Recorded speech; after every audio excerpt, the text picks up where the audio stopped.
Picture a world where the gods you were taught to dismiss as myths or fear as demons were once the heartbeat of empires, the guiding stars of kings, the sacred fire in the hearts of warriors and priests.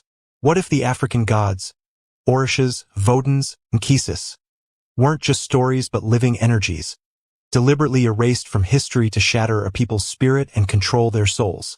Have you ever stopped to question why these deities, who shaped civilizations as mighty as the kingdom of Aksum, as vibrant as the Yoruba city-states, and as enduring as the Congo Empire, are rarely spoken of today?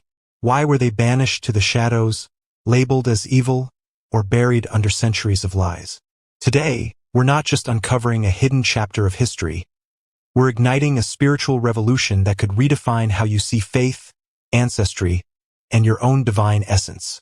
For millennia, African gods like Shango, Yemaya, Eksu, Dambala, Obatala, and Nyam were the pillars of spiritual systems that rivaled any philosophy or religion in the world. They weren't mere symbols or folklore. They were forces you could feel in the pulse of the earth, hear in the rhythm of sacred drums, see in the flow of rivers, and sense in the whispers of ancestral dreams. Their names carried stories of creation, justice, love, wisdom, and destiny. Truths so powerful that colonizers, slave traders, and religious empires worked tirelessly to silence them. Why? Because to know these gods is to touch a wisdom that no chain could bind, a power that no empire could tame, a freedom that no oppressor could extinguish. This isn't just a video. It's a sacred excavation, a call to reclaim what was stolen from humanity's spiritual heritage.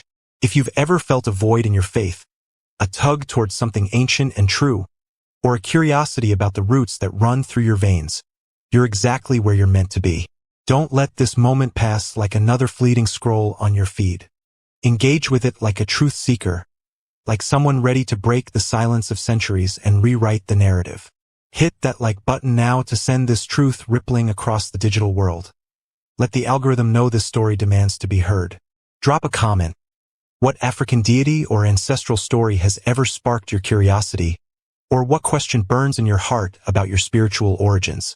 Your voice is a spark in this global awakening, a signal to the universe that you're ready to reclaim your power. Subscribe and join our community to dive deeper into the forbidden histories that have been hidden for too long. Take a deep breath, because what you're about to hear will challenge everything you've been taught about God, the world, and your place in it. Let's dive in.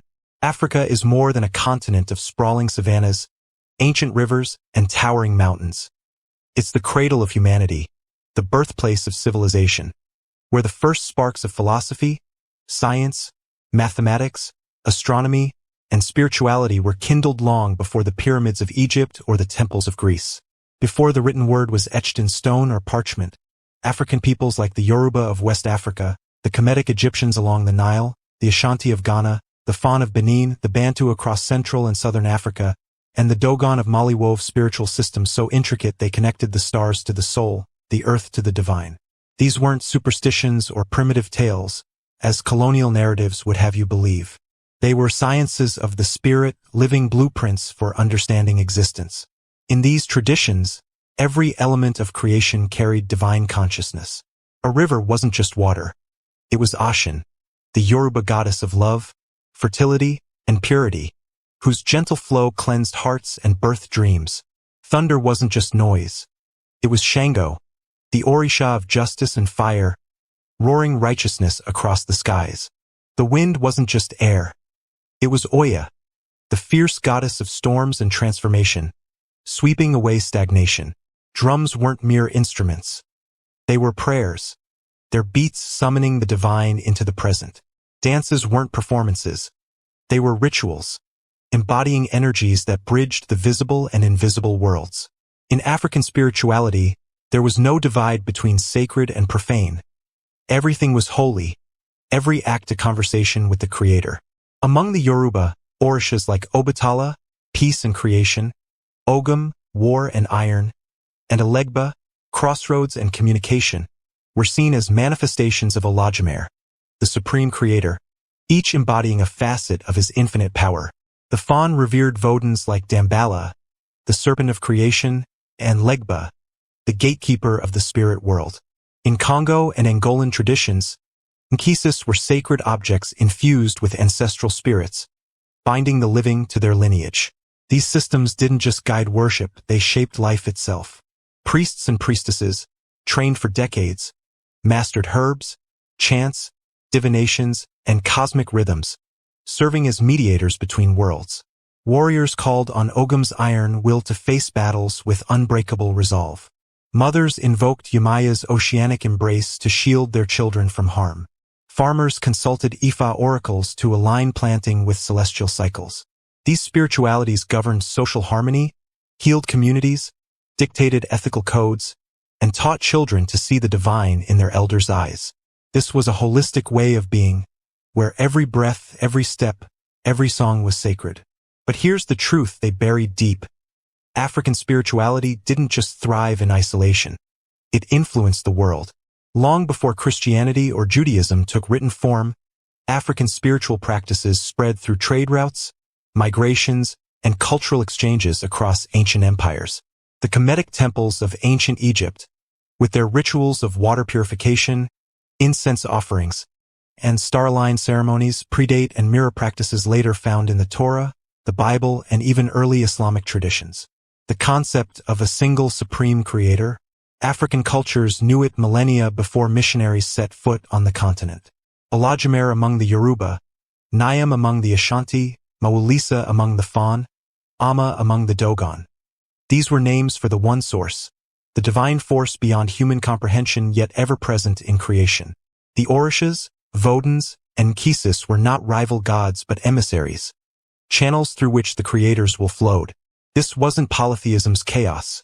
It was a sacred multiplicity, a recognition that the divine manifests in countless forms, from the river's flow to the warrior's courage. Yet, when European colonizers arrived, they didn't seek to understand this depth. They sought to destroy it. Colonialism wasn't just about stealing land, gold, or bodies. It was a calculated assault on the spirit. Temples were razed to the ground, their stones scattered. Sacred groves were hacked apart, their trees turned to timber. Priests and priestesses were slaughtered, imprisoned, or forced to kneel before foreign gods. The Orishas, Voduns, and Nkisi were labeled demons, their rituals branded as witchcraft, their symbols twisted into caricatures of evil. Why? Because a people anchored in their gods are unbreakable. A people who hear their ancestors' voices cannot be fully enslaved. A people who dance with their deities cannot be controlled. The colonizers understood this, so they attacked the soul first. They outlawed drums, deeming their rhythms satanic. They banned African languages in worship, forcing converts to pray in tongues not their own. They criminalized night rituals, offerings, and divinations, passing laws, documented in colonial records, that declared it illegal to honor the gods of your blood. In Nigeria, British administrators fined and jailed Yoruba priests for practicing Ifa divinations. In Brazil, the 19th century police code outlawed candomblé ceremonies, calling them barbaric. In Haiti, Vodou practitioners were massacred for resisting spiritual suppression. Sacred texts like the Ifa corpus, Odu Ifa, a vast library of spiritual, philosophical, and cosmological wisdom, were burned, hidden in European museums, or dismissed as tribal nonsense, while Greek myths like the Iliad were taught as high literature. This wasn't an accident. It was a deliberate spiritual genocide designed to sever Africans and their descendants from their divine identity and replace it with a foreign faith meant to control. But seeds buried deep still sprout. Even as colonizers rewrote history, African spirituality endured. In the diaspora, in secret rituals, in the songs of enslaved people, in the rhythms of Vodou in Haiti, candomblé in Brazil, Santeria in Cuba, and Umbanda in the Americas. The Bible, often wielded as a tool of oppression, holds clues to Africa's centrality that were conveniently ignored. Ethiopia is mentioned over 40 times in Scripture. Why is this rarely taught? The Ethiopian eunuch, a high-ranking African official baptized by Philip in the Book of Acts, was a cornerstone of early Christianity. Why is his story sidelined? The Queen of Sheba, likely from Ethiopia or Yemen, traveled to Solomon seeking wisdom, her wealth and faith rivaling his. Why is she reduced to a footnote? Entire books, like the Book of Enoch, with ties to Ethiopian and Nubian spiritual cosmologies, were excluded from the biblical canon. Why? Because they revealed too much about Africa's divine roots. The Bible was edited, translated, and curated to serve colonial power, stripping away Africa's influence to prop up Eurocentric narratives. Yet, the echoes remain loud. Baptism, African river rituals, led by deities like Oshin, cleansed souls long before John the Baptist dipped followers in the Jordan. Incense and repetitive chants, Kemetic priests burned resins and sang to the gods in temples older than Jerusalem's. The Ark of the Covenant, a sacred vessel carried by chosen guardians, its symbolism mirrors Nubian and Ethiopian traditions of divine containers. Fasting, prophetic visions, elemental symbols like fire as God's voice or thunder as justice. All were African before they were biblical. Even the concept of a Messiah, a healer who walks among the marginalized, echoes figures like Oxaliafin, the Orisha of peace and sacrifice. This isn't about one faith copying another. It's about a shared spiritual matrix, a universal truth that Africa touched first, only to have its contributions buried under layers of manipulation. If this is stirring something deep within you, a spark of recognition, a pull toward your roots, pause and comment, ancestral fire burns below. Share the name of an African deity that calls to you or a question about your spiritual heritage. Your comment isn't just words.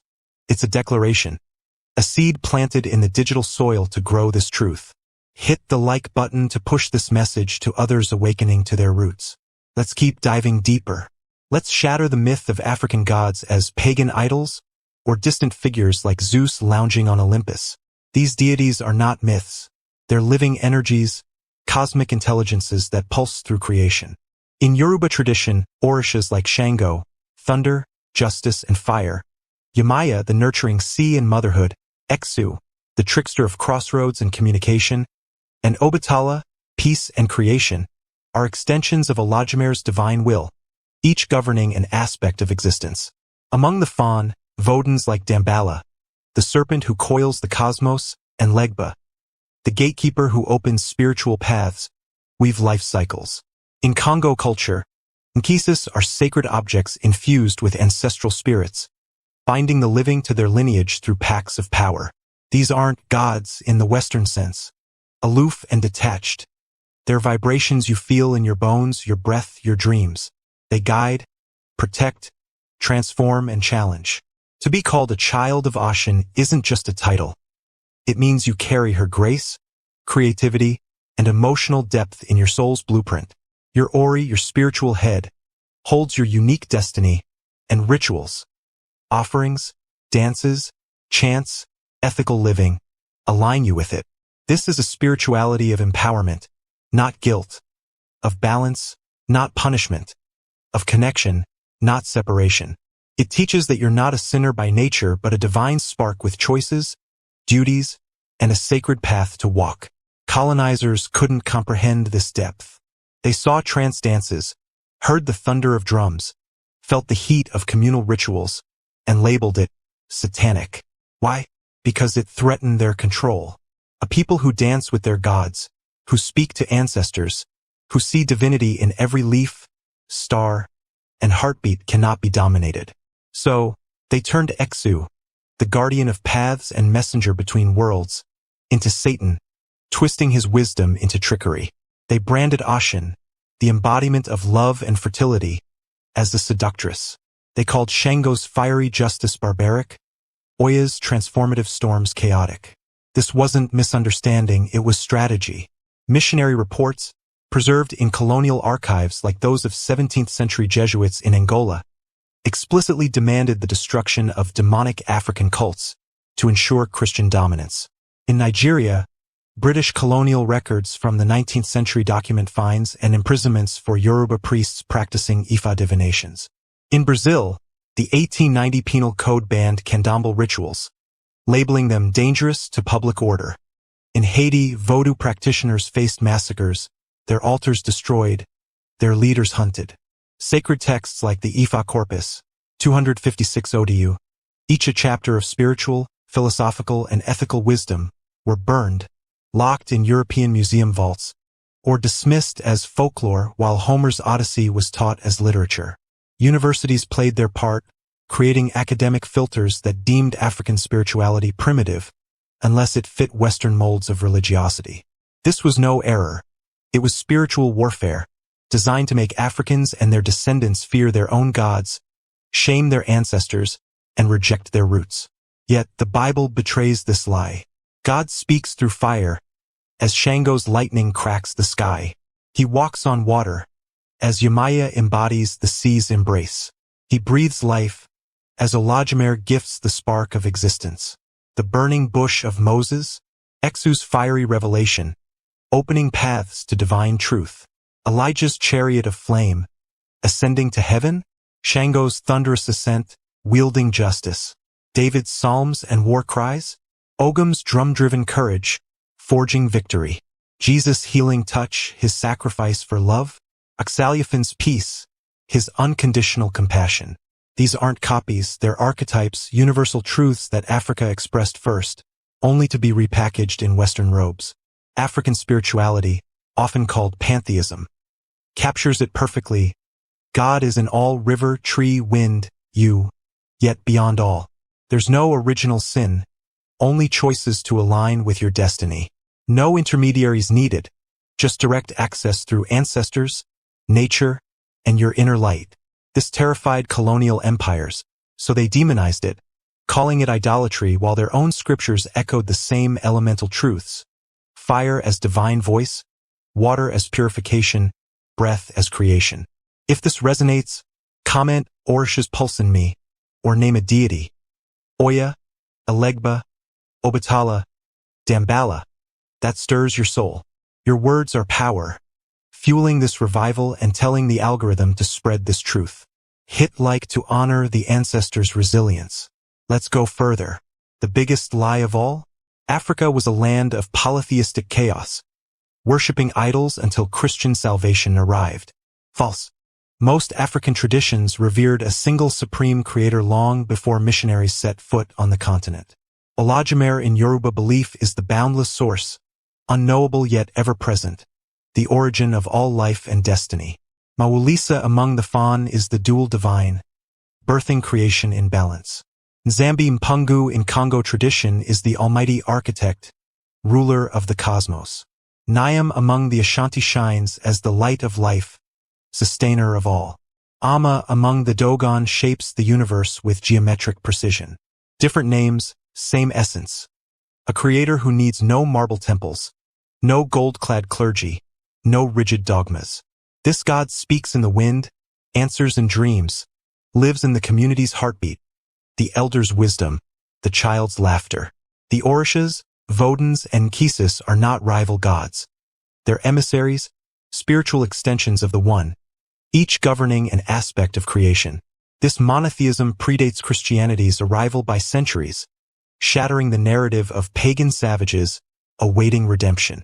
The Bible's God, creator of heaven and earth, dwelling in hearts, not temples, speaking through signs and dreams, mirrors this African truth. The difference lies in access. African traditions connect directly, through song, dance, offerings, divinations, without needing a priestly middleman. Christianity, as it spread through colonial empires, built hierarchies, popes, bishops, clergy, closing the soul's windows to control the divine flow. Africans knew better. God is here, now, in the drum's beat, the river's song, the ancestors' whisper. Biblical figures amplify this connection. Simon of Cyrene, an African from modern-day Libya, carries Jesus' cross in a pivotal act of compassion. Why is his role downplayed? The Queen of Sheba, likely from Ethiopia or Yemen, journeys to Solomon seeking wisdom, her wealth and faith rivaling his. Why is she a mere footnote? Moses marries a Cushite woman from Nubia, tying his lineage to Africa. Why is this ignored? Ethiopian Christians, among the first to embrace the faith, built churches like those in Lalibela when Europe was still pagan. Why is their legacy sidelined? Even biblical prophets' practices echo African traditions. Moses' staff, turning to a serpent, mirrors Exu's role as a transformative messenger. Elijah's fiery ascent and thunder calling, Shango's justice, delivered through storms. David's harp and war cries, Ogum's drum-driven courage, Jesus' healing hands, his sacrifice for love, Oxaliafin's peace, his unconditional compassion. The Levites' priestly training with oils, chants, and sacred duties, like Yoruba Babalawos, initiated for decades in herbs, divinations, and cosmic wisdom. The Torah's animal sacrifices, meant to atone, African offerings were exchanges, not guilt-driven, binding human and divine in reciprocity. These aren't coincidences. They're threads of a shared spiritual fabric, woven first in Africa's loom, then fragmented by power. If this hits deep, comment, Supreme Creator guides me, or Olodumare's light shines. Share a biblical figure you now see through African eyes, Moses, Elijah, Jesus, or a question about this connection. Your voice plants seeds for others to awaken. Like and subscribe. Let's keep unearthing these truths. Now, the darkest chapter, the demonization campaign. Words like Makumba, voodoo, sorcery, black magic weren't born in Africa. They were forged in colonial fear, weaponized to shame and control. Exu, the Yoruba guardian of crossroads and communication, was equated with Satan, his wisdom twisted into trickery. Ashen, the embodiment of love and fertility, was painted as a seductress. Oya, the storm-bringer of transformation, was called chaotic. Shango's fiery justice was branded barbaric. This wasn't misunderstanding, it was deliberate. Missionary reports, like those from 17th-century Jesuits in Angola, preserved in European archives, explicitly called for destroying Nkisi shrines to civilize the natives. In Nigeria, British colonial records from the 1880s document arrests of Yoruba priests for practicing Ifa divinations, labeled satanic. In Brazil, the 1890 Penal Code banned candomblé rituals, calling them dangerous to public order. In Haiti, Vodou practitioners faced massacres in the 19th century, their altars burned, their leaders hunted. Even today, Hollywood perpetuates this lie. Drums, trance dances, white ritual clothes portrayed as evil, while church choirs using similar rhythms are holy. This double standard isn't chance, it's spiritual engineering. To control a people, you break their spirit. You make them fear their gods, shame their ancestors, reject their roots. Enslaved Africans in the Americas were forced to worship a white Jesus, told their Orishas were devils. Yet they resisted. They hid Yemaya in Virgin Mary statues, Shango in St. Barbara's red cloak, Ogum in St. George's armor. They sang to Elegba in work songs, passed Nkisi wisdom in whispers. This resilience birthed syncretic faiths. Vodou, Candomblé, Santeria, Umbanda, where African gods survived under Christian masks. But the trauma lingers. Mothers hiding rituals from children, youth scorning their heritage, believers feeling guilty for hearing ancestors' calls. This is an accident. It's a collective wound, a spiritual scar from centuries of violence. Yet the gods endure. In every drumbeat in a candomblé torero, every Vodou ceremony in Haiti, every Santeria altar in Cuba, they live. In the diaspora, African spirituality thrives. Through songs, dances, stories passed down despite whips and chains. You feel it, don't you? That pull, that whisper, that knowing something sacred was stolen. Comment my roots are unbroken, or name an Orisha, Vodun, or Nkisi that calls you Oya, Legba, Nzambi. Your words heal, breaking the silence. Like this video to honor the ancestors' resilience. The evidence is undeniable, locked in history's vaults. Colonial reports, like those from 16th century Portuguese missionaries in Congo, demand the destruction of heathen idols to enforce Christianity. British administrators in 19th century Nigeria outlawed Ifa divinations, calling them diabolical. The Catholic Church's 15th century papal bulls, like dumb diverses, justified enslavement by labeling African faiths heretical. Sacred texts like Ifares 256 Odiu, each a chapter of cosmology, ethics, and philosophy, rival the complexity of the Vedas or Torah but were burned, hidden in museum archives, or dismissed as folklore. The British Museum holds looted Yoruba staffs, Congo Nkisi figures, and Benin bronzes, sacred objects stolen, never returned, rarely displayed.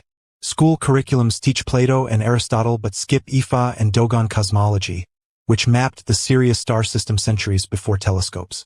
Universities created academic filters, deeming African spirituality primitive unless it fit Western molds. This wasn't oversight, it was intentional erasure, a cultural genocide to keep Africa's spiritual primacy hidden. But truth can't stay buried forever. You're here because your soul feels it.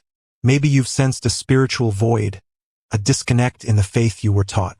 Maybe you've heard Exu's laugh at a crossroads, felt Ashan's warmth in a river's flow, seen Shango's strength in a storm, or sensed Obatala's peace in a quiet moment. This isn't coincidence, it's memory, awakening. African spirituality isn't inferior. It's foundational. It's not folklore. It's divine science. It's not idolatry. It's a bridge to the Creator, through ancestors, nature, and your own divine spark. The Orishas, Voduns, and Nkisi don't demand blind worship. They ask recognition, balance, honor. They don't compete with other faiths. They expand them, heal them, free them. Christianity, Judaism, Islam, all carry African threads, from water purifications to prophetic visions. The Bible's God, when stripped of dogma, aligns with Olodumare, a creator in all, beyond all, accessible without intermediaries. This is your power, to reclaim your roots without fear, without shame, without guilt. This is your moment. Comment, "I reclaim my ancestors," or share a story of spiritual reconnection. A dream, a ritual, a moment you felt the divine. Your voice's power, it feeds the algorithm, reaches seekers, builds this movement. Like this video to amplify the truth. Subscribe for the next chapter. We'll decode hidden Ifa texts and Dogon cosmologies, linking Africa to global mysteries, from Egypt's pyramids to Eden's garden. Share this with one person who needs to hear it. Together, we resurrect the gods. You're not just watching, you're rewriting history. You're not just listening, you're awakening. The African gods never left. They waited. In your blood, your dreams, your courage, they rise. Esi, X, Majipu. The Creator sees you, the ancestors guide you, the gods empower you. Walk in truth, live in power, honor the divine within. Until next time.